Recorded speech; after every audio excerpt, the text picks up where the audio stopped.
오라, 우리가 여호와께로 돌아가자. 여호와께서 우리를 찢으셨으나 도로 낫게 하실 것이요 우리를 치셨으나 싸매어 주실 것임이라.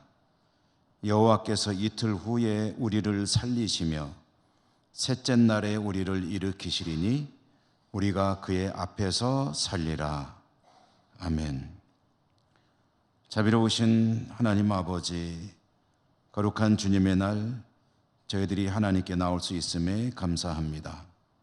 끊임없이 베푸시는 은혜를 기억하며 오늘도 감사로 전심으로 예배합니다. 우리 예배를 받아 주시옵소서. 예수님 이름으로 기원하옵나이다. 아멘. 1장 찬송입니다.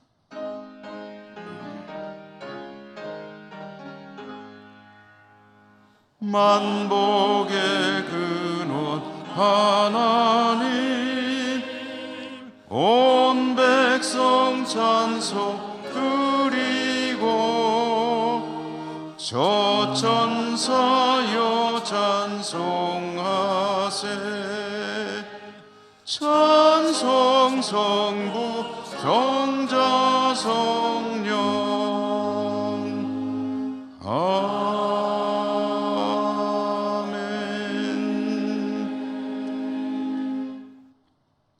고백의 기도를 드리겠습니다. 하나님 앞에 서서 하나님의 은혜를 묵상하며 저희들의 삶을 돌아봅니다. 하나님께서는 저희들 각자의 삶을 구원해 주시고 우리 민족 위에도 큰 은혜를 베푸셨습니다.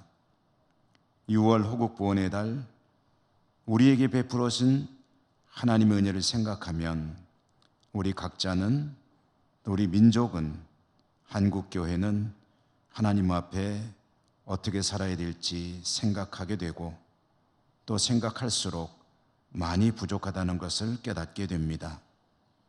저희들의 부족함을, 모자람을 사랑이 많으신 하나님 아버지 불쌍히 여겨 주시옵소서. 하나님 앞에 더 성숙된 모습으로 바르게, 말씀에 합당하게 잘 살아가는 이 나라, 이 민족, 또 교회, 개인이 될 수 있도록 은혜 더하여 주시옵소서. 이 시간 하나님 앞에 침묵하며 저희들의 모든 연약함을 고백합니다.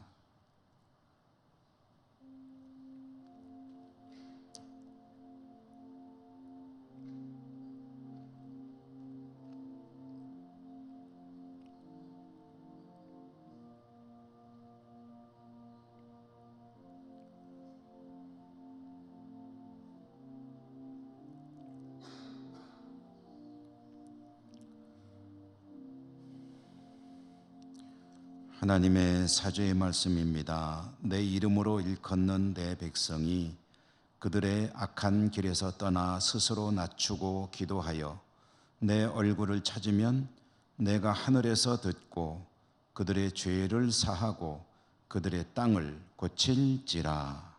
아멘. 성시교도 교동문 70번입니다. 이사야 말씀. 내가 붙드는 나의 종, 내 마음에 기뻐하는 자, 곧 내가 택한 사람을 보라.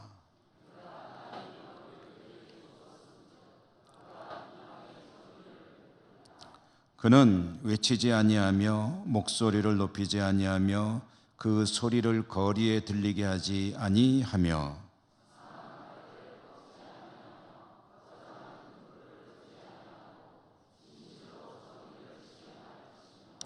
그는 쇠하지 아니하며 낙담하지 아니하고 세상에 정의를 세우기에 이르리니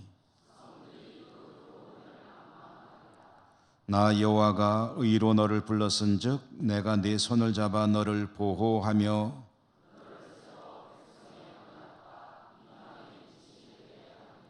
네가 눈먼 자들의 눈을 밝히며 갇힌 자를 감옥에서 이끌어내며 아멘. 사도신경 신앙 고백합니다. 나는 전능하신 아버지 하나님 천지의 창조주를 믿습니다. 나는 그의 유일하신 아들 우리 주 예수 그리스도를 믿습니다.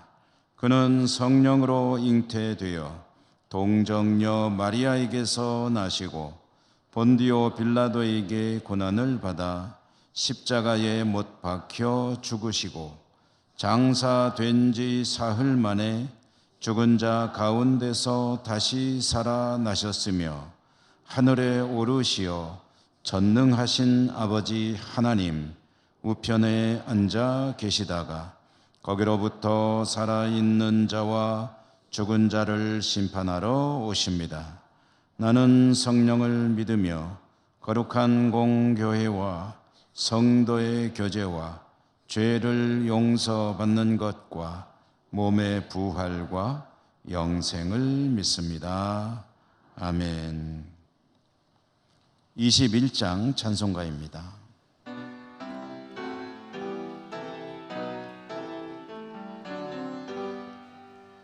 다 찬양하여라 전능왕 창조의 주께 내 혼아주 찬양 영광과 구원의 주님 성도들 주 앞에 즐겁게 찬양하여라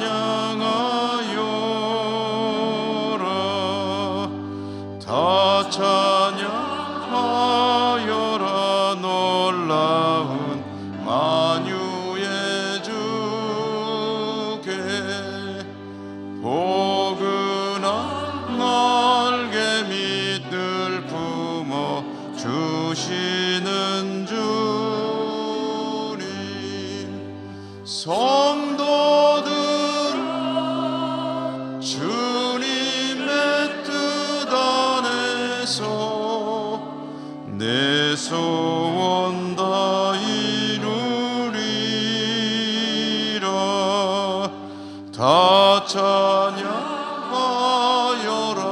온 몸과 마음을 바쳐 이 세상 만물이 주 앞에 다 나와 찬양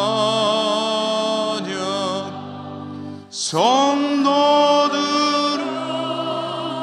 기쁘게 소리 높여 영원히 찬양하여라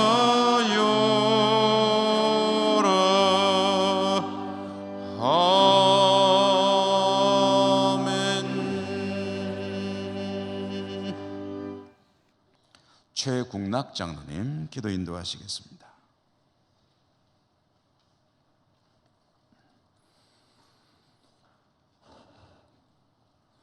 여호와는 나의 목자시니 내게 부족함이 없으리로다.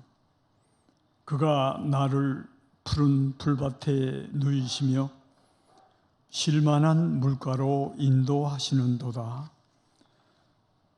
나날이 푸르름을 더해가는 6월 실록의 계절을 맞아 이 아름다운 세상을 창조하신 하나님께 찬양과 영광을 올려드립니다. 오늘까지 하나님의 은혜 가운데 저희들을 보호하여 주셨다가 주일 아침 이 시간 하나님 전에 나와 예배 드릴 수 있도록 인도하심을 감사드립니다.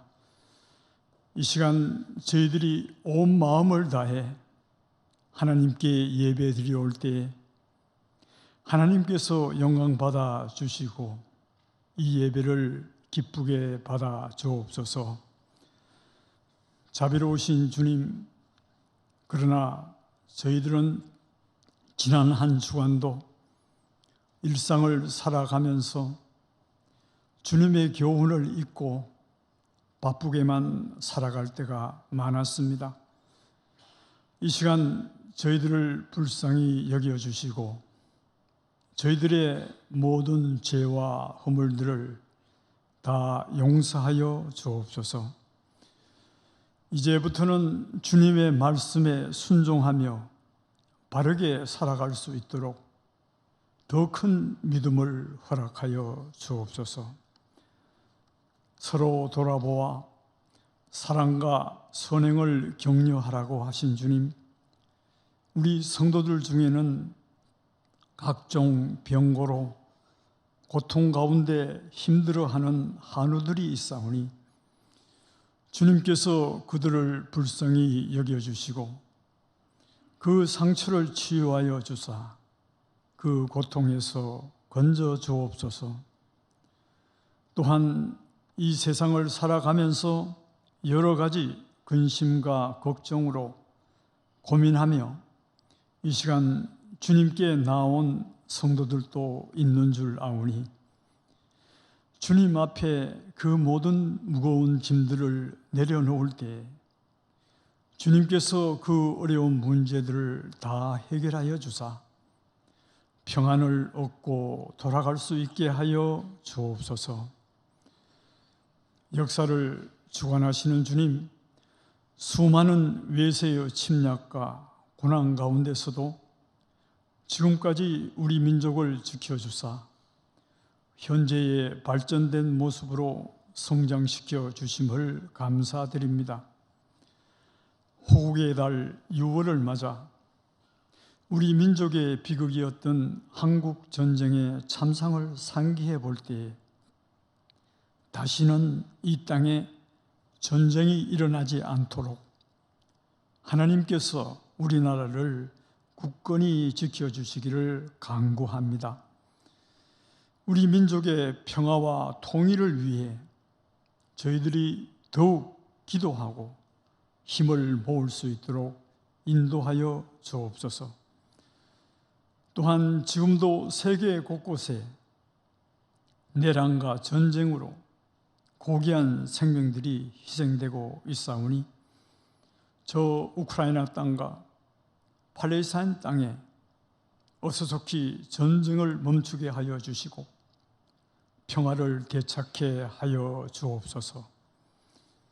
이 시간도 강단에서 말씀을 선포하시는 목사님께 성령의 능력을 더하여 주시고 우리의 심령을 새롭게 변화시키는 치유와 회복의 역사가 있게 하여 주옵소서.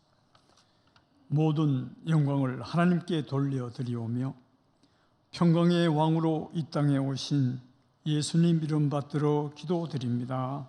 아멘.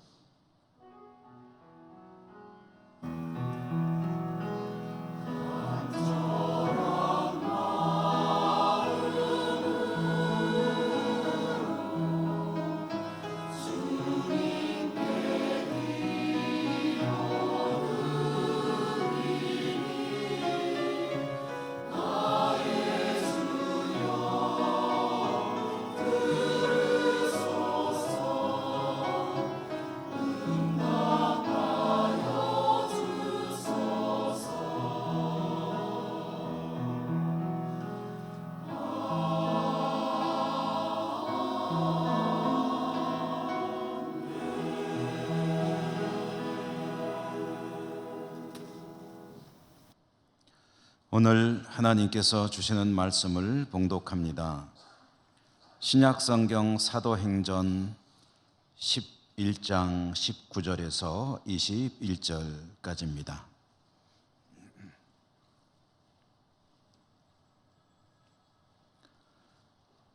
그때 스데반의 일로 일어난 환란으로 말미암아 흩어진 자들이 베니게와 구브로와 안디옥까지 이르러 유대인에게만 말씀을 전하는데 그 중에 구브로와 구레네 몇 사람이 안디옥에 이르러 헬라인에게도 말하여 주 예수를 전파하니 주의 손이 그들과 함께 하심에 수많은 사람들이 믿고 주께 돌아오더라. 아멘. 호산나 찬양대 하나님께 찬양 올려드립니다.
아멘.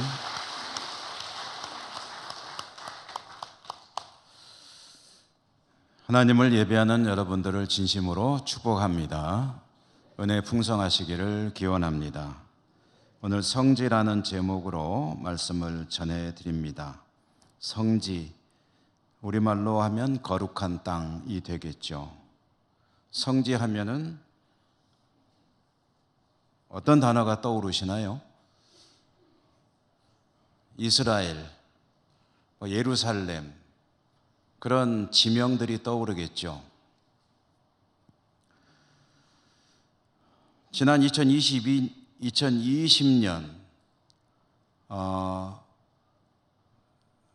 성지 이스라엘을 소망하는 분들이 이제 성지 순례, 성지 답사를 계획을 한 바가 있었습니다. 2월 말에 출국해서 이스라엘을 가보고 싶은 그런 분들이 준비를 하고 있었는데, 잘 아시는 바와 같이 코로나 사태가 발생되면서 출국을 한 두어 달 앞두고 계획을 취소하지 않을 수 없었습니다. 아쉽지만 다음을 기약했죠.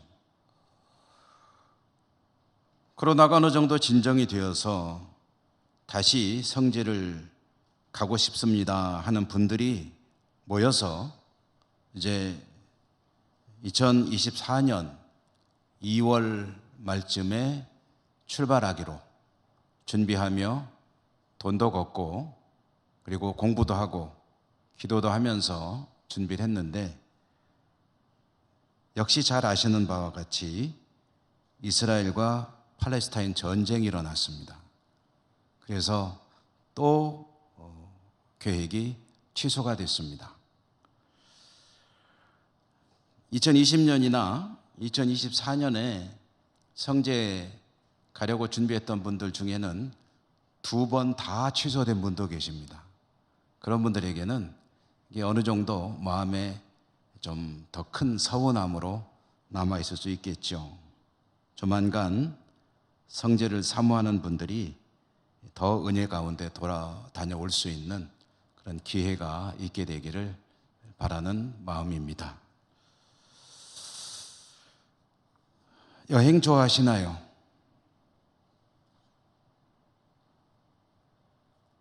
안 좋아하시나요? 여행은 정말 싫다 그런 분 계신가요?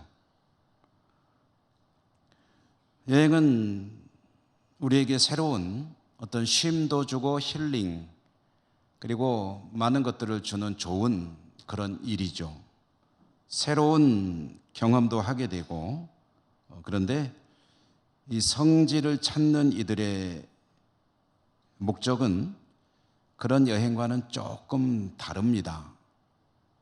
성지를 답사하려는 이들은 그 여행을 통해서 얻고 싶은 영적 유익이 있기 때문이죠. 성지 이스라엘을 가보고 싶어하는 이들은 그런 마음에 사모하는 마음이 있습니다. 주님이 밟고 걸으셨을 그 길과 그 흙, 그 땅을 나도 걷고 밟아보고 싶다. 주님께서 호흡하셨을, 주님의 숨결이 남아있을 그 땅의 공기를 흠뻑 좀 마음껏 들여 마셔보고 싶다. 주님께서 땀과 눈물을 흘리시면서 피처럼 기도하셨다는 감람산 기슭의 겟세마네 기도의 자리, 나도 한번 가서 앉아서 기도해보고 싶다. 주님께서 예루살렘을 바라보며 눈물을 흘리셨다는 그 언덕 위에 나도 서서 예루살렘을 바라보며 주님의 마음을 한번 느껴보고 싶다. 주님께서 새벽마다 습관에 따라 거니르시며 기도하셨다는 그 갈릴리 호수를, 그 해변가를 나도 새벽에 걸으며 주님의 마음을 느껴보고 싶다. 고기를 잡아 제자들과 함께 구워 드셨다는 그 자리, 어딘지 알 수는 없지만 그러나 그곳에서 또 앉아서 물끄러미 호수를 바라보고 싶다. 주님께서 부르실 때 삭개오라고 하는 소외된 한 사람이 올라가 앉아 있었던 그 나무, 여리고의 그 나무를 한번 나도 올려다보고 싶다. 삭개오가 그 나무에 앉아 있다는 그런 상상을 하면서, 주님은 오늘 다시 만날 수는 없습니다.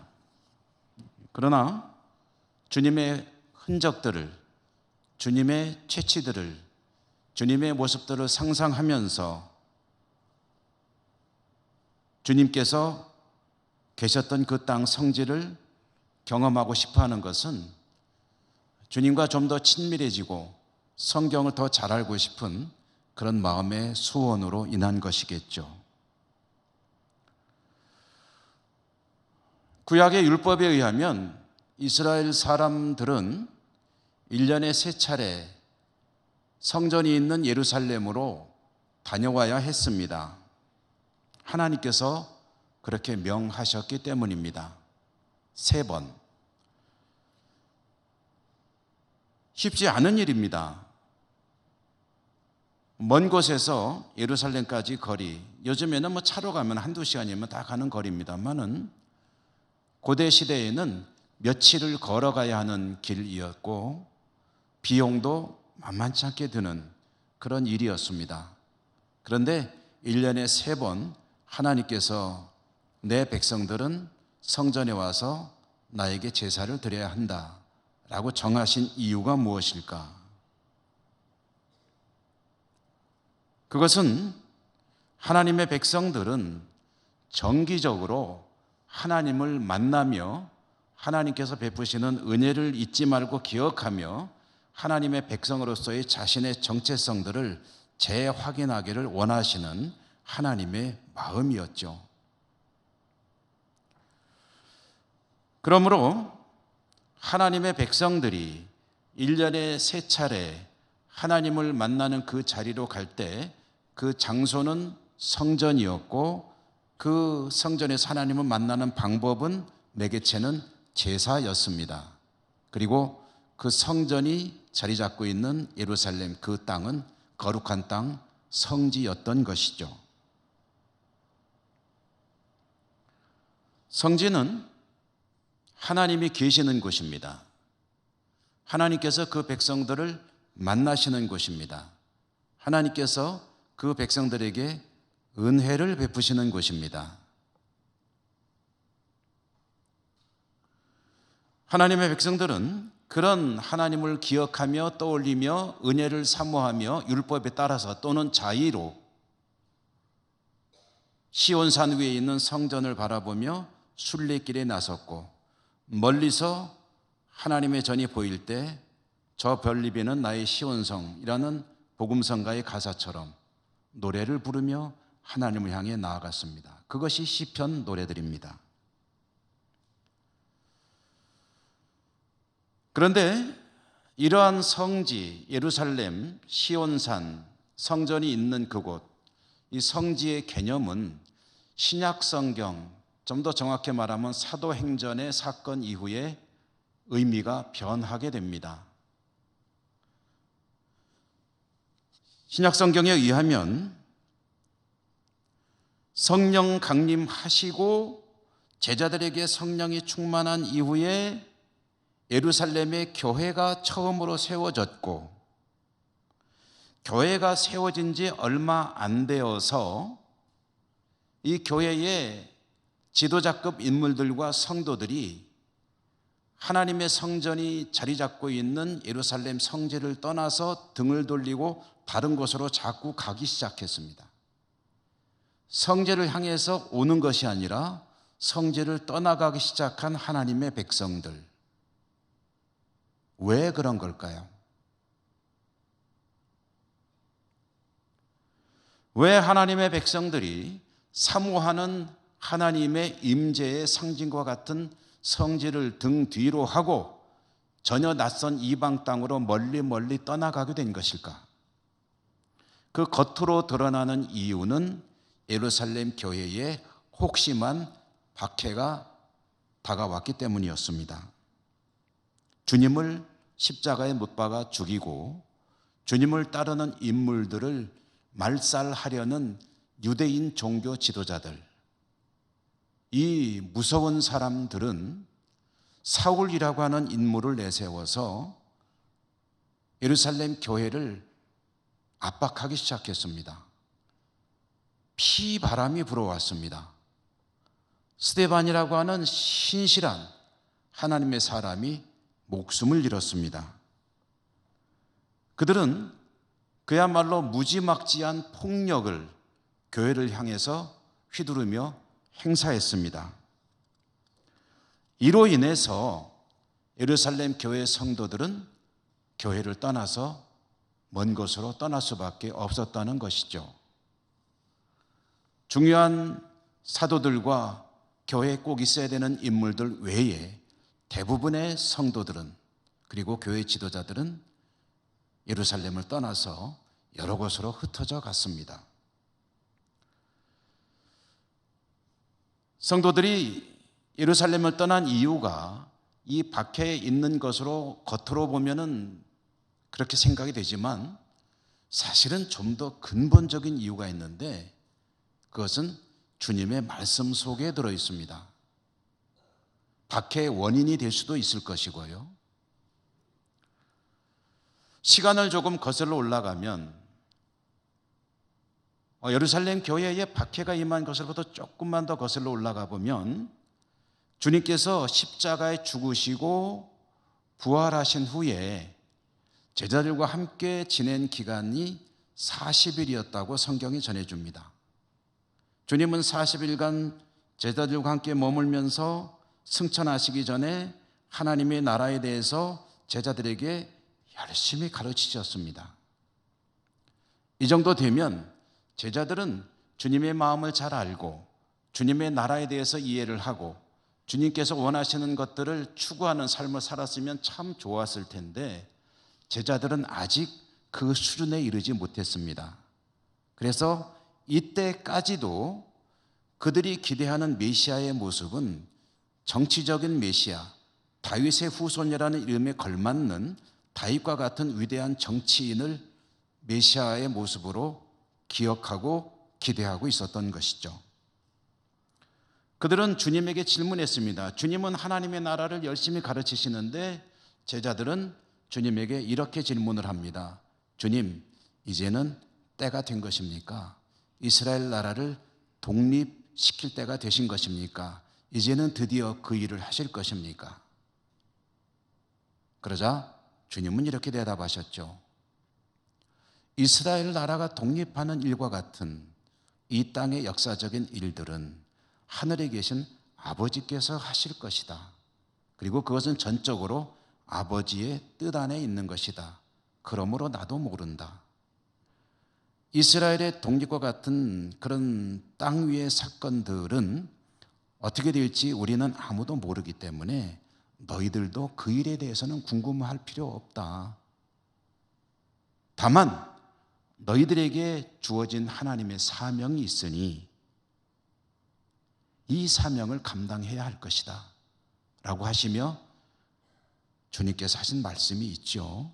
그 말씀이 여러분도 너무나도 잘 아시는 익숙한 말씀, 사도행전 1장 8절의 구절입니다.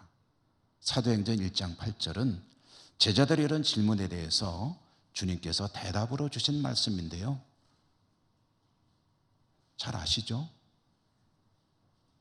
별로 잘 모르시는 것 같은 표정으로 쳐다보시니까 한번 외워볼까요? 다 같이 시작합니다. 오직 성령이 너희에게 임하시면 너희가 권능을 받고 예루살렘과 온 유대와 사마리아와 땅끝까지 이르러 내 증인이 되리라 하시니라. 아멘.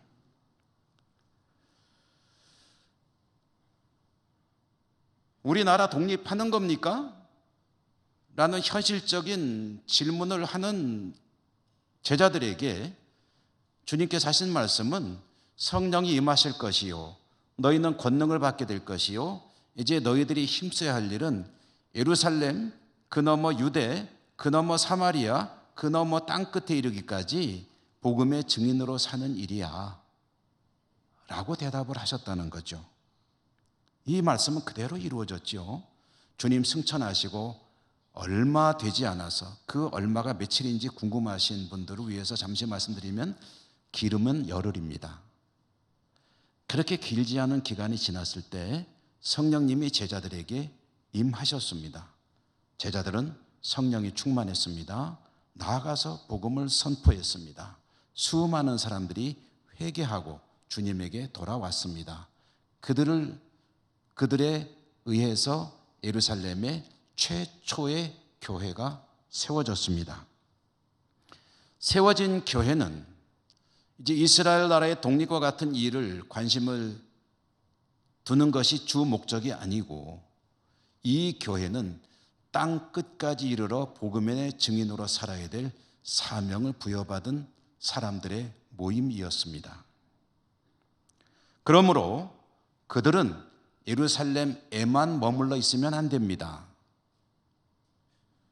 예루살렘 밖 유대 지역의 다른 도시들에도 가야 하고, 원수의 땅으로 여겨지는 사마리아 땅에도 가야 하고, 사마리아 넘어 그들이 멸시하는 이방 땅까지 가야 합니다. 그래서 복음을 전해야 합니다. 그런데 예루살렘 교회는 가만히 있었습니다. 물론 믿음을 지켰습니다. 핍박을 견뎌내며 주님의 부활을 기념하고 떡을 나누고 포도주를 나누며 하나님을 예배했습니다. 그들은 나름대로 열심히 신앙생활을 했지만, 그런데 거기까지였다는 거죠. 그들은 복음을 전하는 일에는 전혀 움직이지 않았습니다. 어느 날 박해의 폭풍우가 예루살렘 교회를 덮쳐왔고 피를 흘리게 되었고, 그때 비로소 그들은 사방을 향해 흩어져 가게 되었다는 겁니다.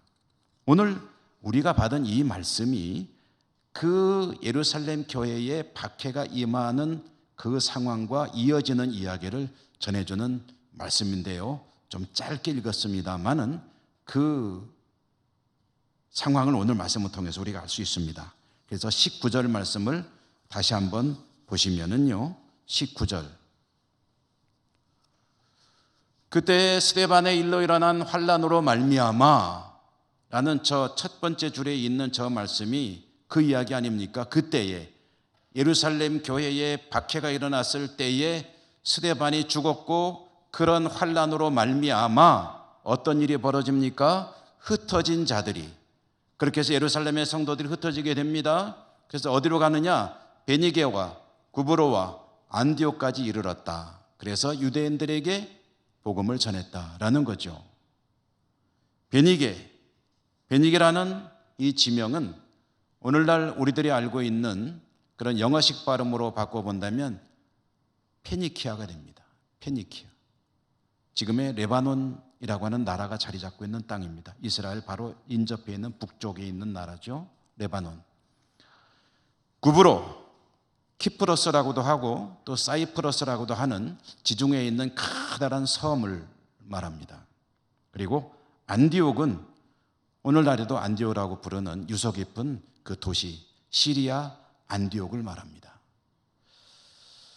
자, 여러분, 이 세 곳의 지명, 이 도시와 지역, 이 지역은요, 예루살렘을 중심으로 해서 보면 방향이 어디냐면은 구브로는 서쪽입니다. 이쪽이 서쪽인가요? 여기 북쪽인가요? 그럼 서쪽이면 저쪽이군요.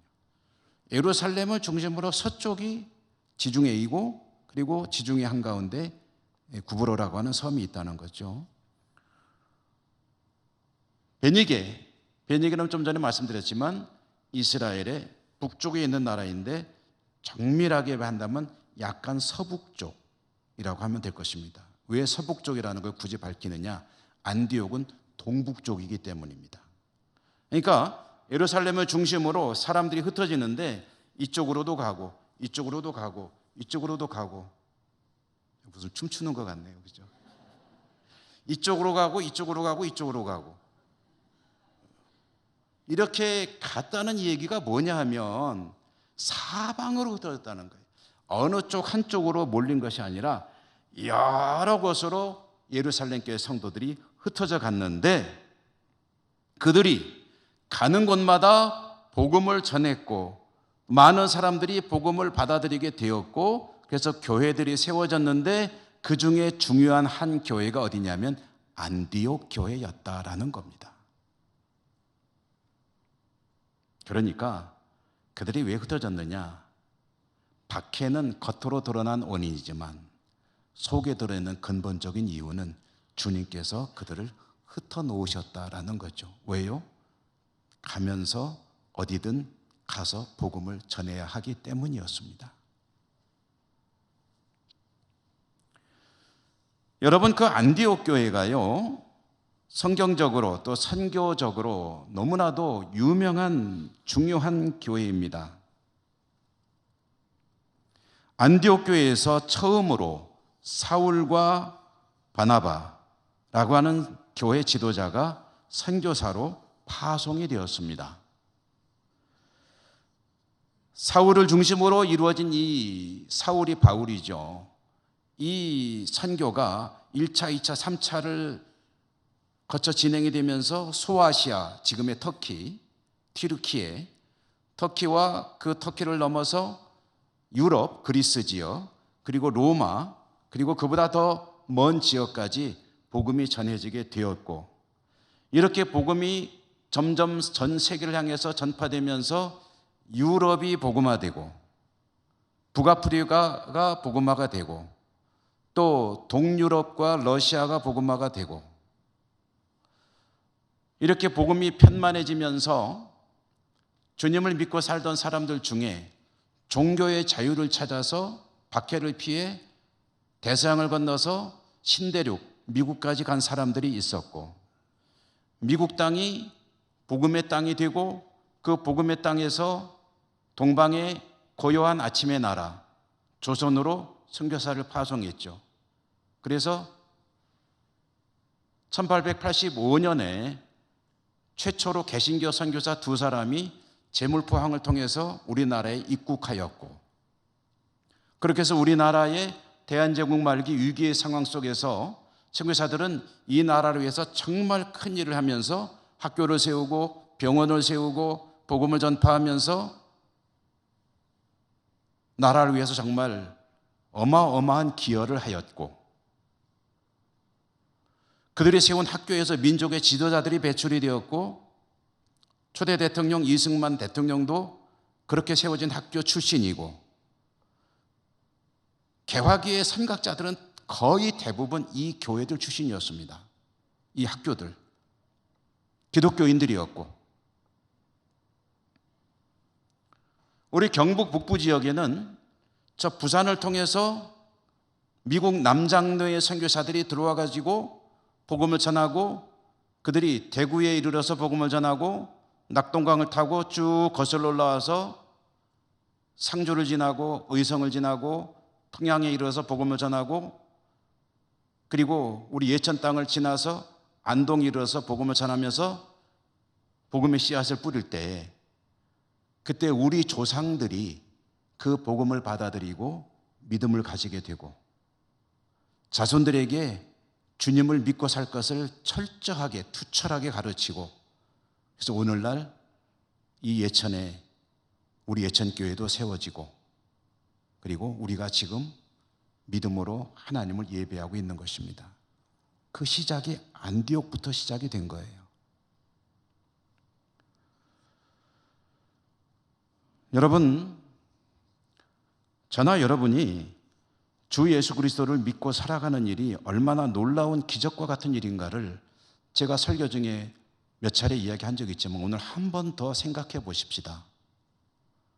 우리가 믿는 복음의 내용이 무엇입니까? 인간적으로 바라보면 우리나라에서 비행기 타고 빨라도 11시간, 12시간 가야 하는 거의 지구 반대편 쪽과 비슷한 그런 저 팔레스타인 땅에, 가나안 땅에 한 젊은이가 33살 먹어서 그 당시 그곳을 지배하던 로마에 의해서 사형을 당했는데, 그 사람이 이 땅에 오신 하나님이시자 하나님의 아들이고, 그가 십자가에 죽으신 것이 내 죄 때문에 죽으신 것이고, 그가 십자가에 죽으심으로 내 죄가 용서받아서 내가 구원받은 하나님 백성이 되었다라고 하는데, 요새 있었던 일도 아니고 2000년 전에 그곳에 있었던 일인데 누군가가 그 얘기를 나한테 전해줬거든요. 여러분 그거 믿으실랍니까? 믿으실래요? 믿는 게 기적입니다. 그게 나하고 무슨 상관이 있습니까?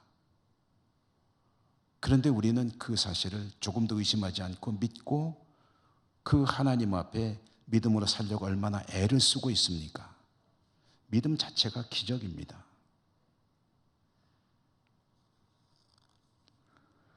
오늘 말씀의 제목을 성지라고 했는데요.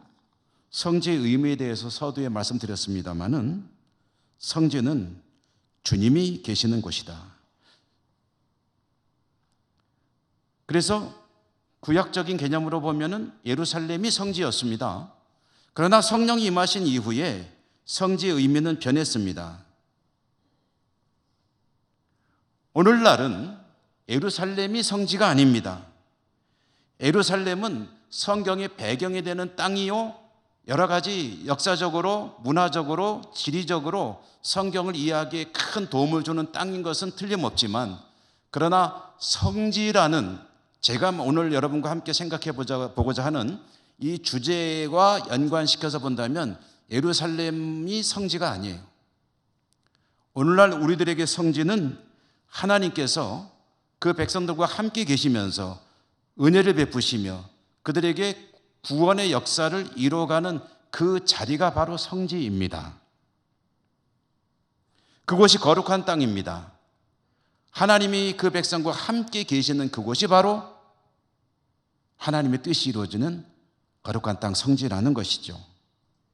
여러분, 저나 여러분이나 우리들은 믿음으로 살아가지 않습니까? 믿음으로 살아가는 우리들의 소망은 하나님께서 늘 나와 함께 계시는 것입니다. 나와 함께 계셔 주시는 것을 우리는 간절하게 소망합니다. 쉽지 않은 삶을 사니 참 힘듭니다. 어려운 일들이 한두 가지가 아닙니다. 그럴 때 나와 같이 계신 주님께서 내 손을 잡아주시기에 힘을 내고 다시 한번 일어설 수 있는 삶을 기대하는 것이 우리의 믿음의 가장 큰, 어쩌면 줄거리가 되겠죠. 슬플 때 주님이 위로하여 주시고, 아플 때 고쳐주시고, 힘을 잃을 때, 시족할 때 부축하여 일으켜 세워주시고, 가난할 때 부유하게 하시며, 즐거울 때는 같이 웃어주시고, 행복할 때 마주보며 기쁨을 나누는 그런 주님과 동행하는 삶을 우리는 소망하고 있지 않습니까? 그런데 정말 너무나도 감사한 게 있습니다. 뭐냐면 그 주님과 동행하는 삶의 자리, 우리가 오늘 이야기하는 거룩한 땅 성지, 그곳으로 하나님은 끊임없이 그 백성들을 이끌어가고 계신다는 사실입니다. 성경이 말해줍니다. 주님은 지금도 그 백성들을 주님 곁으로 데려가시기 위해 최선을 다하십니다. 이 사실을 성경이 증거하는데요, 몇 가지 사례만 들어본다면 하나님은 갈대아 우르에서 살던 아브라함을 하나님께서 예정하신 땅 가나안으로 부르셨습니다. 하나님과 함께 살자고 그를 불러내신 것입니다. 이스라엘이 이집트에서 노예로 살 때 하나님은 그 백성을 통째로 이끌어내셔서 가나안으로 데리고 가셨습니다. 그곳에서 함께 살자는 것이 하나님의 목적이었습니다. 유대 왕국이 망해가지고 유대인들의 지도층이 포로로 바빌론으로 끌려갔을 때 하나님은 70년 만에 그들을 해방시켜서 다시 가나안으로 돌아오게 하셨습니다. 여기서 다시 시작해보자는 하나님의 뜻이었죠. 이렇게 보면 성지는 성경적으로 보면 가나안 땅을 가리키는 것처럼 보입니다. 그러나 성령이 강림하신 이후에 성지의 의미는 변했습니다. 특정한 어떤 한정된 지역을 성지라고 하는 것이 아니라 하나님이 함께 계시는 곳이 성지요, 그리고 하나님의 뜻이 존중되고 하나님의 뜻이 이루어지고 말씀이 이루어져 가는 그곳이 바로 하나님의 거룩한 땅 성지라는 사실. 하나님께서 그 백성을 성지 거룩한 땅으로 이끌으신다는 사실을 입증하는 하이라이트는, 성경 속의 하이라이트는 주님께서 이 땅에 오신 사건입니다. 하나님이시며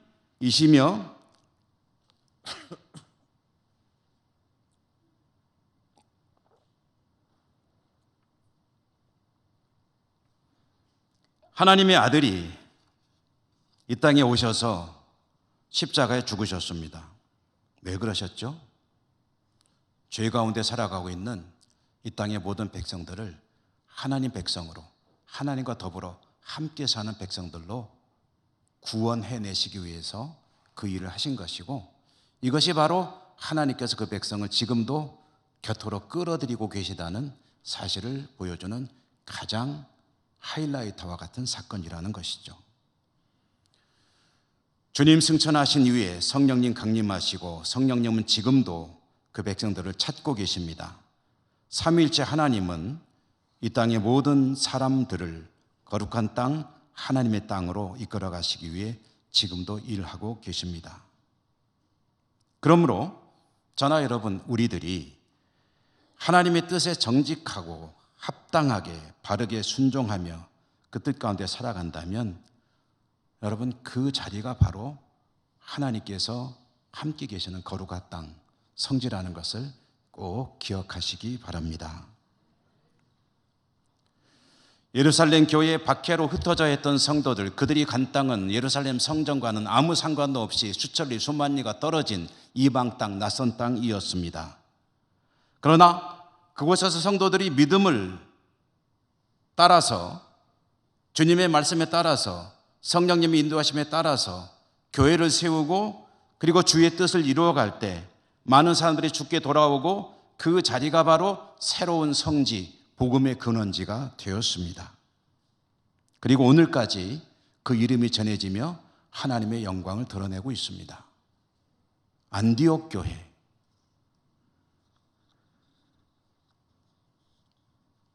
여러분, 우리나라에 안디옥 교회가 몇 군데인지 혹시 아실까요? 다니다 보면 안디옥 교회 가끔 보게 되죠. 아마 제 생각에 교회 이름 중에 제일 많은 이름이 제1교회일 것 같아요. 그 다음에 중앙교회일 것 같아요. 그 다음에가 아마 안디옥 교회가 아닌지 않을까 싶어요. 제1교회, 중앙교회는 보통 명사지만 안디옥 교회는 고유 명사죠. 왜 수많은 교회들이 안디옥 교회라는 이름을 교회 이름으로 붙이는 거죠? 안디옥 교회와 같이 하나님께 쓰임받는 교회가 되기를 원하는 그런 마음으로 이름을 붙이는 거겠죠. 안디옥 교회의 위대한 하나님의 사람들처럼 저도 여러분도 하나님의 영광을 드러내는 하나님 백성으로 살 수가 있습니다. 어떻게 하면 됩니까? 하나님의 말씀과 뜻에 순종하며 하나님과 더불어 살아가는 삶을 지향할 때 내가 살아가는 그 자리가 바로 하나님이 함께 계시는 거룩한 땅이 될 것이고, 하나님은 영광을 받으실 것이고, 나는 하나님과 함께 사는 복된 삶으로 내 인생을 살아가게 될 것입니다. 여러분, 하나님과 더불어 살아가는 복된 삶이 되기를 원하십니까? 여러분의 삶의 자리가 거룩한 땅, 성지가 되기를 원하십니까? 여러분의 가정이, 여러분의 일터가 그런 하나님의 영광이 드러나는 거룩한 자리가 되기를 원하십니까? 주님께서 도우시고 말씀을 주시고 또 은혜와 은사를 주시고 순종하게 하시고 힘 주시고 능력 주셔서 여러분의 삶이 그러한 복된 삶이 되시기를 주님 이름으로 축원합니다. 은혜로우신 하나님 감사합니다. 오늘도 저희들에게 복 주셔서 말씀을 주셨습니다. 주신 말씀 따라 승리하는 저희 모두가 되게 하여 주시옵소서. 예수님 이름으로 감사하고 기도드립니다. 아멘. 459장 찬송하시며 봉헌하시겠습니다.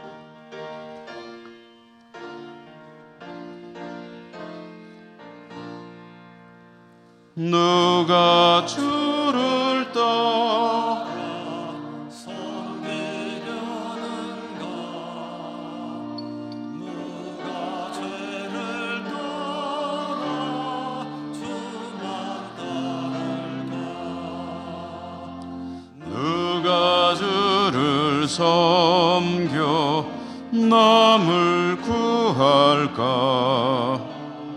누가 주의 뒤를 따라가려나 부르심을 받아 주의 은혜로 주를 따라가네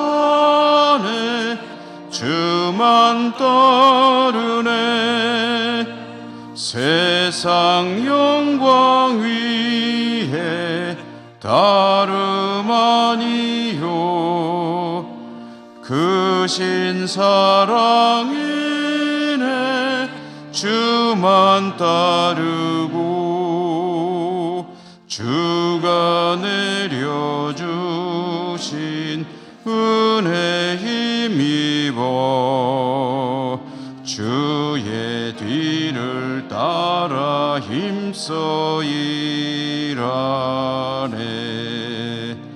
부르심을 받아 주의 은혜로 주를 따라가네 주만 따르네 환난 핍박 많고 원수 강하나 주의 용사 더욱 힘이 강하니 누가 능히 이겨 넘어뜨리랴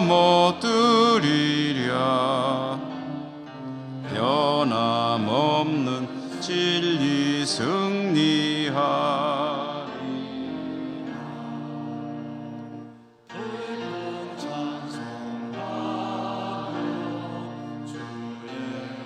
은혜로 주를 따라가네 주만 따르네 하나님 감사합니다. 오늘도 하나님께 예배하시는 복 주시고 하나님 앞에 나올 때 예물 드릴 수 있도록 은혜 주시니 감사합니다. 주신 것에 극히 일부입니다. 믿음으로 감사로 올려드립니다. 받아주시고 드리는 저희들의 삶이 날마다 주님과 동행하는 복된 거룩한 땅의 삶을 살아가는 은혜 가운데 있도록 축복하여 주시옵소서. 예수님 이름으로 감사하고 기도드립니다. 아멘.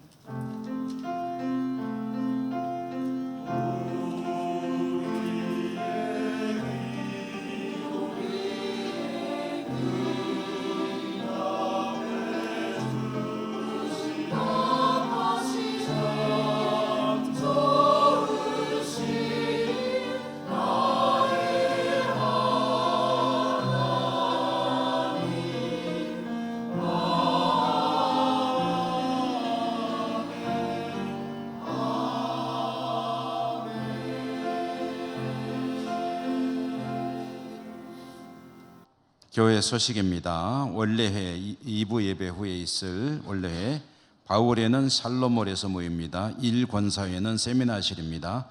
2권사회는 유년부실입니다. 교육위원회는 찬양대실에서 모이고 안나회는 오늘 2부 예배 후가 아니라 6월 22일 토요일 오전 11시 세미나실에서 모입니다. 영주노회 은퇴장로의 일일 수양회가 6월 20일 목요일 괴산과 단양 일원에서 있는데요. 청소년 수련관에서 오전 8시 출발한다고 합니다. 장로님들이 기억해 주시기 바라고요. 연극 공연 안내입니다. 북두 무송헌 김담이라는 제목의 연극 오는 토요일 오후 3시 예천문화회관 대극장에서 무료로 공연이 되고 이 연극 공연을 안내해 드리는 이유는 우리 교회 이계순 집사님, 노동식 안수 집사님 그리고 노은한 어린이가 연극에 진행을 맡고 있거나 또는 연기자로 출연하기 때문입니다. 우리 시간 되시는 교우들이 많이 가셔서 관람하시면은 우리 교우들에게 또 많은 격려가 되리라 믿습니다. 교역자 부임 진두만 교역전도사님이 육상견 목사님 이제 떠나신 후에 그 교육 파트 2를 감당하기 위해서 우리 교회 부임하셨습니다. 인사하겠습니다. 앞으로 나와주시고 중식으로 위해서 이여전도에 수고해 주시고요. 이사분기 성경 읽기 문제는 2월 30일까지 받고 답안지는 한 번에 제출해 주시면 고맙겠고요. 시상은 7월 14일에 하겠습니다. 진두만 교육전사님 앞으로 우리 교회학교에서 애써 주십시오 하는 의미로 환영의 박수로 맞이하겠습니다.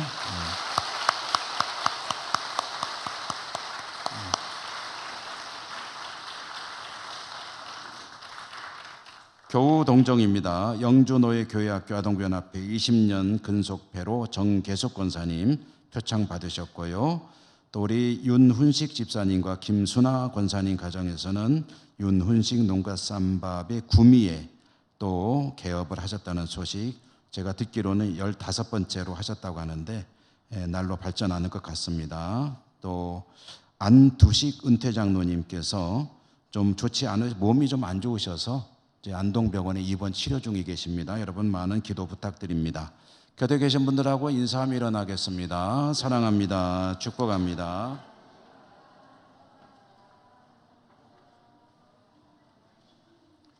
주 기도송과 축도로 예배를 마치겠습니다.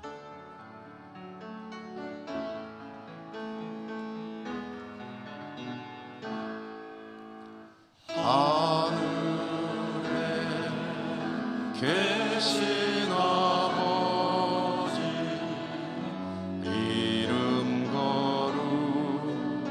거룩하사 주님 나라 임하시고 뜻이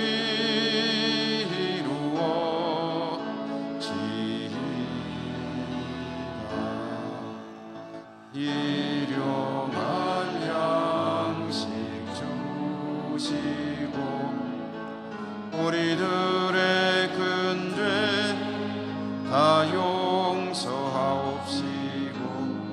또 시험에 들게 마시고 악에서 구원하소서. 내게 주의 권세 주의 영광